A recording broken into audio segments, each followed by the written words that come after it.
अनुमानतः 376 ईपू 283 ईपू चंद्रगुप्त मौर्य के महामंत्री थे। वे कौटिल्य अथवा विष्णुगुप्त नाम से भी विख्यात थे। संभवतः चणक नामक व्यक्ति के पुत्र होने के कारण वह चाणक्य कहे गए। विष्णुगुप्त कूटनीति, अर्थनीति, राजनीति के महाविद्वान और अपने महाज्ञान का कुटिल सदुपयोग जनकल्याण तथा अखंड भारत के निर्माण जैसे सृजनात्मक कार्यों में करने के कारण वह कौटिल्य कहलाए। चाणक्य उन्होंने नंदवंश का नाश करके चंद्रगुप्त मौर्य को अजापाल से प्रजापाल राजा बनाया।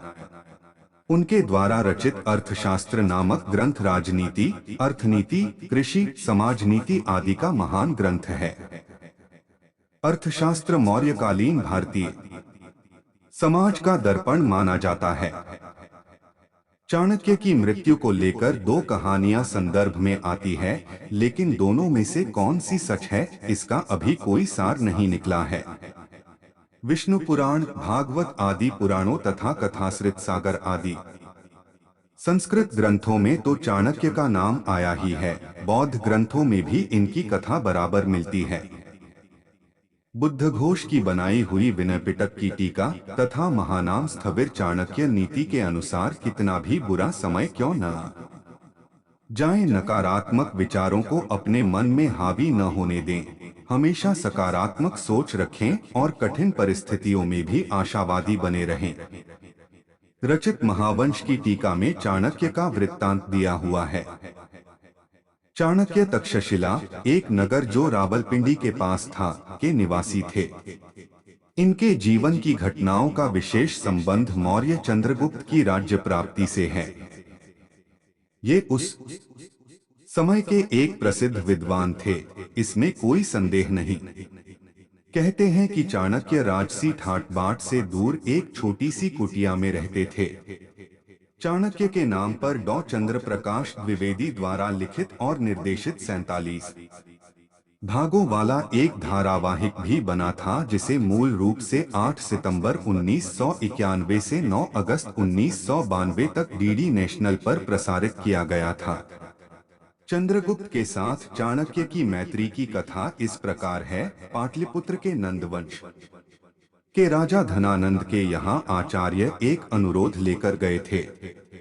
आचार्य ने अखंड भारत की बात की और कहा कि वह पौरव राष्ट्र से यमन शासक सेल्यूकस को भगा दे, किंतु धनानंद ने नकार दिया, क्योंकि पोरस राष्ट्र के राजा की हत्या धनानंद ने यमन शासक सेल्यूकस से करवाई थी।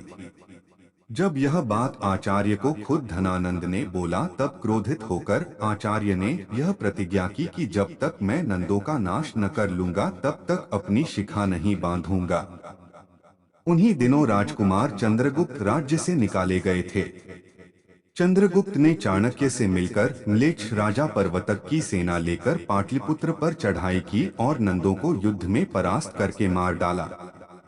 नंदों के नाश के संबंध में कई प्रकार की कथाएं हैं। कहीं लिखा है कि चाणक्य ने महानंद के यहाँ निर्माल्य भेजा, जिसे छूते ही महानंद और उसके पुत्र मर गए। कहीं विषकन्या भेजने की कथा लिखी है। मुद्राराक्षस नाटक के देखने से जाना जाता है कि नंदों का नाश करने पर भी महानंद के मंत्री राक्षस के कौशल और नीति के कारण चंद्रगुप्त को मगध का सिंहासन प्राप्त करने में बड़ी बड़ी कठिनाइयां पड़ी। अंत में चाणक्य ने अपने नीतिबल से राक्षस को प्रसन्न किया और चंद्रगुप्त का मंत्री बनाया।